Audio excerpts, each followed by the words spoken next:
Fight fans, you're watching Odds Can Control MMA. I'm Dan. Today we're going to be talking about this weekend's main event. We've got Thompson versus Jeff Neal, UFC Vegas 17. Very excited for this one. Was originally the co-main event, but Hamzat and Leon got moved due to coronavirus issues, which has been the story of it's been the story for most events recently. Holland and Manson got moved, a couple others. It's what it is. We'll move on. Okay, Wonderboy coming into this one at 15-4. Jeff Neal 13-2.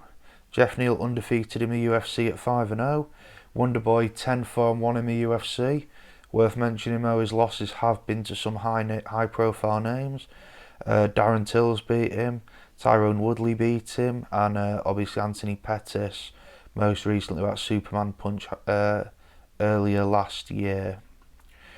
Okay, so we'll start off talking about Wonderboy. His most recent fight was against Vicente Luque. Fight of the night, I believe it was. No surprise there. If anyone saw it, it was an absolute masterclass in long-range striking. There's not much else to say. He got 3 knockdowns in this fight. Vicente Luque, hell of a chin on him not to get knocked out. Wonderboy landing a lot of big shots, a lot of spinning kicks, a lot of long range kicks. You know how Wonderboy fights. He stands side on, karate based background. No surprise what you see from Wonderboy. Yeah, but it's all very flashy, very impressive, but also very technical at the same time. His lead side kick to the face is, I don't know how he pulls it off. Most people couldn't get away with that. It'd get caught or blocked, but Wonderboy creeps it through the guard. It's very impressive to watch. Hey, a few words on Wonderboy in general. He's coming off a couple of recent losses. He's I think he's 2-1 in his last 5. He's had that draw against Tyrone Woodley, but like I say, he's had 2 title fights. Not the most exciting fights, to be honest, but that was a bit of a blip in his record. But he's beaten Luque, he's beaten Masvidal, he's beaten Robert Whittaker, he's beaten some high-profile guys. Very exciting style, as I say. Very intelligent striker and an all-round nice guy. I mean, I think he spends his days teaching kids karate. He's an NMF world champion, if anyone saw that. They did it on the Helwani show after the BMF. So he's the nicest motherfucker in the world, which I thought was, I enjoyed that little bit of theatre. Right, moving on to Jeff Neal. 5-0 in the UFC, as I said a little bit earlier. Very impressive striking. He most recently fought Mike Perry, UFC 245. Believe that's a featured prelim. Knocked him out first round, head kick to punches. Very impressive. Not many people, well, I don't think Mike Perry's been knocked out too many times, but he's got a hell of a chin on him. Mike Perry takes a lot of headshots, and he doesn't get a stop like this, really. Before that, he fought Nico Price. He got a round 2 TKO in this one. Again, very impressive striking. Nico Price was giving it back as good as he got. There was a weird double knockdown in this one. I don't know if anyone saw it. It was a bit of a clash of heads, but that seemed to get resolved. He showed off a good bit of wrestling in this one. He managed to pass guard a few times, and then when it actually came to a stoppage, he seemed comfortable to sit in the guard of Nico Price. He rained down punches from inside the guard. His coaches were screaming at him to pass, and the next thing you know, he's got the TKO finish. So, very impressive fighter. His only knockout loss, just a bit of trivia, was to Kevin Holland back in Extreme FC or something, I can't remember. A local promotion, but one of the better known ones. And I wasn't aware that Kevin Holland ever fought a welterweight until that. Jeff Neal has missed weight a couple of times at 170, but not for a few years now, so I can't see that being any sort of problem either. Alright, anything else to say about Jeff Neal? No, not just now, so we'll move on to the side-by-side of the attributes. Obviously, we've got striking, grappling, fight IQ, chin, and gas tank. I always forget one of them when I'm trying to rattle them off.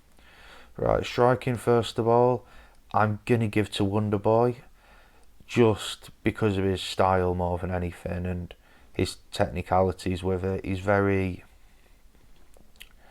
rangy with his striking. He fights from the outside. Obviously, he stands side on, very long stance, switches a lot. He picks his shots very well though. High landing percentage. Perhaps not the same level of output as Jeff Neal. And Jeff Neal's also got very heavy hands. But Wonderboy, I think his striking's more well-rounded, whereas Jeff Neal's more basic with his striking, but he is very proficient with the shots that he does throw. Excuse me. Right, moving on to grappling, we've got Jeff Neal on this one. No surprise there. Jeff Neal will engage in a bit of grappling, and he's not too shabby at it when he does. I mean, I'd hardly call him a jiu-jitsu world champion, but he's fine on the ground. He's got good takedowns, good takedown defence. He can pass guard well enough. He passed guard a couple of times on Nico Price, which is relatively impressive. It's worth mentioning that Wonderboy has been training a lot with Chris Weidman, former middleweight champion, who is a very high-level wrestler. But I'm assuming Wonderboy's been working mainly on his defence. I'd be very surprised to see Wonderboy try and engage on the ground in anything. But I would expect if Jeff Neal does go for the takedown, Wonderboy's takedown defence will have improved massively since the last 2 times we've seen him taken down. Alright, fight IQ. God, sorry, I'm all over. Fight IQ is going to go to Wonderboy, I think. Purely on his style, his technique. He fights at range. He doesn't eat a great amount of big shots. Like I say, he's only been knocked out for once, and that was against Showtime Pettis, who, if that hit anyone, that's knocking you out. And he just got caught. It wasn't a bad decision that he made. But Wonderboy keeps the fight at the range he wants. He fights in the places he wants. He doesn't feel the need to throw 10 shots a minute just to keep his volume up. He picks his shots well, places them well, very fast and very accurate. Jeff Neal, again, fight IQ is very subjective. You could argue that Jeff Neal's got an equally high fight IQ. He sees the same stuff, but we're going for Wonderboy on this one. Right, chin. I'm going to split this down the middle. I've seen them both eat a lot of big shots. Jeff Neal, specifically against Nico Price, ate a lot of big ones, and as did Wonderboy against Vicente Luque. He took a lot, especially in the first round against Luque. He had a lot of big shots there. Right, last one, gas tank. Going to go for Wonderboy on this one.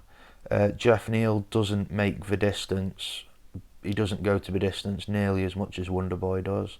He's only been to 3 decisions in his 15 fights. Wonderboy's been to 11 decisions in his 20 fights. And he's had quite a few 5-rounders, Wonderboy, as well. And he's not looked bad towards the end of any of them. He is 37 now. So he is getting older. But I can't see him flagging. And Jeff Neal, I've just not seen him go the distance enough to make an accurate assessment on that, so I'm just giving it to Wonderboy on that basis. Alright, now let's talk about what each of them needs to do to win this one, in my opinion. Wonderboy needs to do what he does. He needs to stay at range, pick him off with kicks, move in when the opportunity is there, and then get himself back out. That's his best course of action, especially against someone with such heavy hands as Jeff Neal. Jeff Neal, on the other hand, needs to close the distance. He needs to nullify the kicks of Wonderboy. You can't kick someone if they're right in front of your face. It's going to be hard for him to close range though, because Wonderboy uses that front lead leg side kick to keep the distance very well. But Jeff Neal, ideally he'd get him taken down and try and deliver some ground and pound, but whether that's going to be possible or not is yet to be seen. Maybe even clinched up against the fence if he can get that, and try and deliver some elbows and knees from a clinch position. Alright, now finally time for my pick. I've spent a great deal of time thinking about this one because I think it's going to be very close. The odds reflect that. Wonderboy's at evens, 1-1. Jeff Neal's a slight favourite at -125. 4 to 5 on the fractional, that is. Wonderboy 11-5 on the stoppage. Jeff Neal 7-5. I would expect to see a Wonderboy knockout before a Jeff Neal knockout, to be honest. I don't know if Jeff Neal has been ever fought someone like Wonderboy before who throws those kicks. Luke has a fantastic chin on him and he looked like he was out a couple of times. Decision, plus 350 for both of them on the decision. Sorry, plus 330 for Neal, plus 350 for Wonderboy. I wouldn't be surprised at all to see a decision in this one. But I'm going to go for Wonderboy I'm just going to go for Wonderboy to win at 1-1, so plus 100. Not the most adventurous bet in the world, but that's what I'm hoping for. Alright, fight fans, you've been watching Octagon Control MMA. I've been Dan. Hope everyone has a great day and we'll see you later.